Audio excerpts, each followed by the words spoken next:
É hora da entrevista do dia com Denise Campos de Toledo. E vamos falar agora das eleições nos Estados Unidos. Eu estou aqui com a Maristela Basso, que é professora de Direito Internacional da USP. Professora Maristela, boa noite. Boa noite.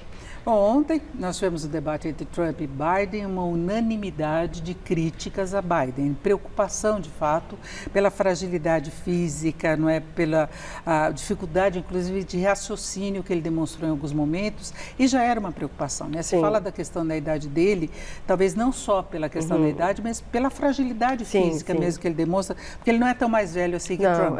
Né? São 4 anos de diferença apenas. Agora, isso levou uma discussão quanto à possibilidade de ele não vir a ser candidato. Depende de uma decisão dele, né? Ele não poderá ser, ele não poderia ser, ele não deveria ser candidato, porque ontem ficou patético e a gente teve um debate, eu acompanho há muito tempo os debates, acho que você também, eu acho que foi o mais catastrófico que eu já vi de debates entre presidentes, porque geralmente há um nível, eles se preparam para os debates, mas o de ontem foi absolutamente catastrófico, porque nós tínhamos o Trump de um lado, com um discurso absolutamente mentiroso, mas convincente, né, porque ele estava convencido das mentiras, e um outro candidato que com sérios problemas cognitivos, né? Não é só uma questão da idade, ele poderia estar com 60 anos, com 50 e estar com o mesmo problema de cognição. Um candidato que sequer entendia o que tinha sido perguntado e não conseguia nem mesmo responder. E a postura dele também. E a postura dele era de quem estava até um pouco assim, sob efeito de medicamentos, porque ele demorava muito para ter uma reação, né?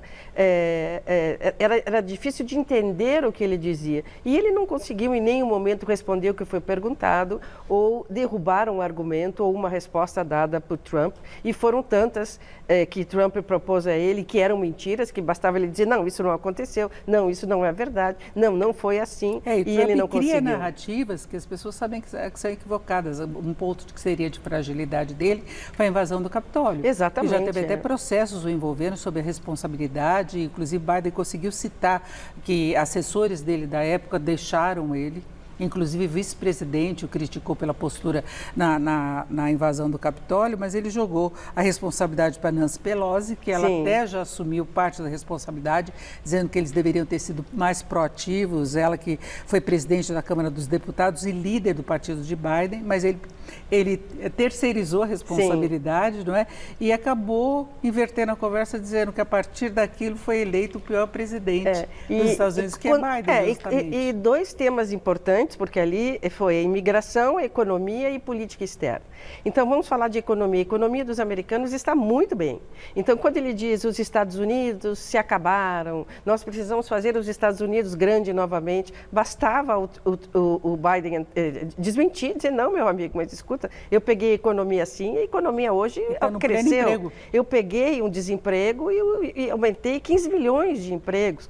Quer dizer, o Trump entrou com um discurso que não importa o que os moderadores perguntassem, ele ia dizer X, Y e Z coisas. E conseguiu dizer, ele conseguiu falar para o grupo dele, né? Ele pregou para convertidos. E os que não eram convertidos, os que estavam esperando que Biden reagisse, ficaram muito frustrados, porque a única função que Biden tinha ontem no discurso, no debate, era demonstrar que ele tem tônus, né?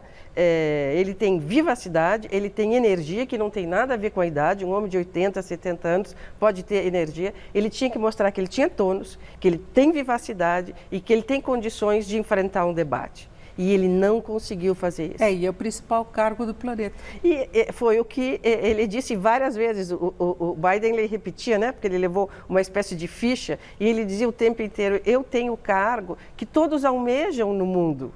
Sim, todos almejam no mundo, mas esse cargo precisa ter alguém com mais tônus, mais vigor, que ele demonstrou ontem não ter, por isso foi catastrófico. Agora, em termos legais, qual seria o procedimento para Biden não ser o candidato? Ele teria de desistir, porque ele já teve os delegados, né, que o apoiaram, né, e que foram escolhidos, e aí os delegados também teriam que mudar o voto com uma outra indicação. A convenção dos democratas vai ser no mês de agosto, pode ter um outro candidato, né, e mesmo que não seja tão conhecido, talvez entre aquela história de o menos ruim.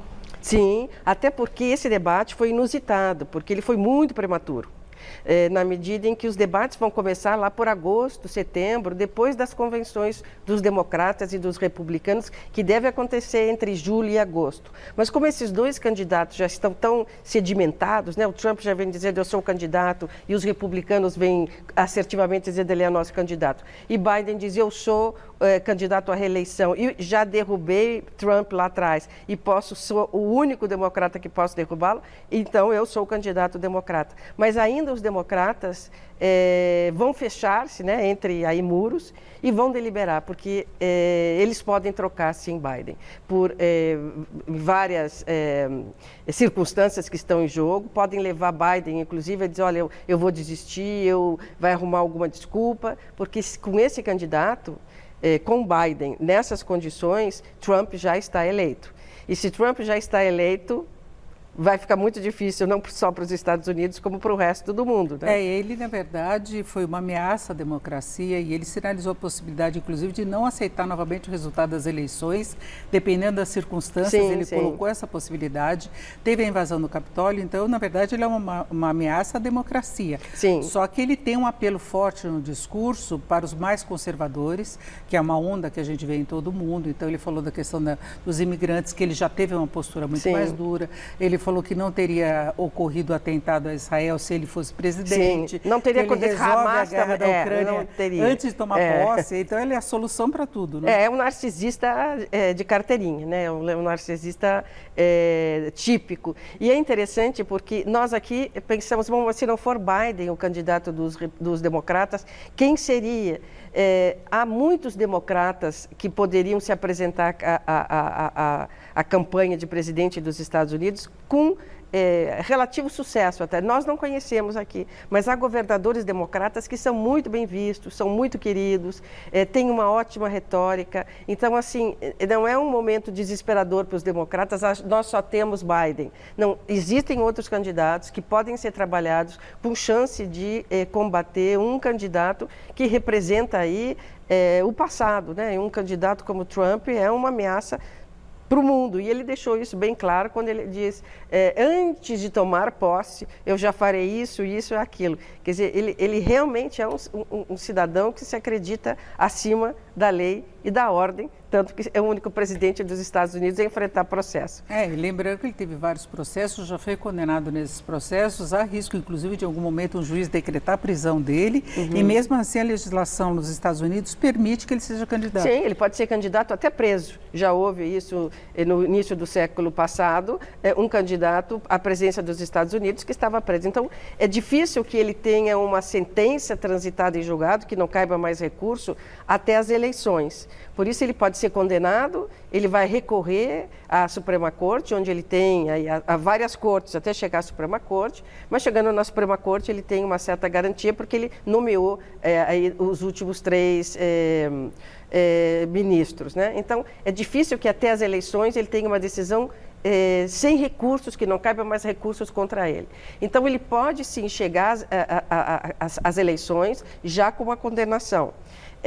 Assumir a presidência com condenação, e se ele assumir a presidência tendo uma condenação e a condenação for mantida, ele não cumpre porque ele é presidente. Ele vai esperar terminar o seu mandato para então ser recolhido à prisão. Então, a candidatura é uma certa maneira dele permanecer livre, né? Exatamente. Agora, seria importante que Biden tivesse a nobreza de reconhecer a limitação dele, inclusive pensando em 4 anos que é a duração do mandato, e desistisse, ele sairia deixando um legado importante. Um homem que venceu Trump, né? Que venceu Trump e que pode evitar que Trump ganhe novamente. Né? Ele insistir, ele pode entregar a eleição. Ele prometeu que não iria se candidatar, né? A gente já ouviu essa música, já conhecemos, mas enfim, ele disse que não se candidataria e se sabia nos bastidores que ele prepararia a Kamala Harris para ser a primeira presidente negra nos Estados Unidos. E não foi isso que aconteceu. Só que ela tem uma impopularidade maior que a dele. Eles não conseguiram trabalhá-la. né? Então, não conseguindo trabalhar, tem que trazer um outro nome do partido, e o partido tem nomes, né? Você mesmo citou. Tem muitos governadores, trazemos aí, né? a Michelle Obama, trazemos de volta a Hillary também. A Hillary Clinton. Então, tem muito, e essa é uma velha guarda, porque tem muita gente nova na frente, jovens governadores, que são muito influentes no partido e que fariam uma figura muito interessante, porque seria, digamos, uma nova guarda da política americana e do mundo relativamente a uma figura republicana que é muito retrógrada. É isso, então. Ouvimos Maristela Basso, que é professora de Direito Internacional da USP. Muito obrigada. Boa noite. Com vocês.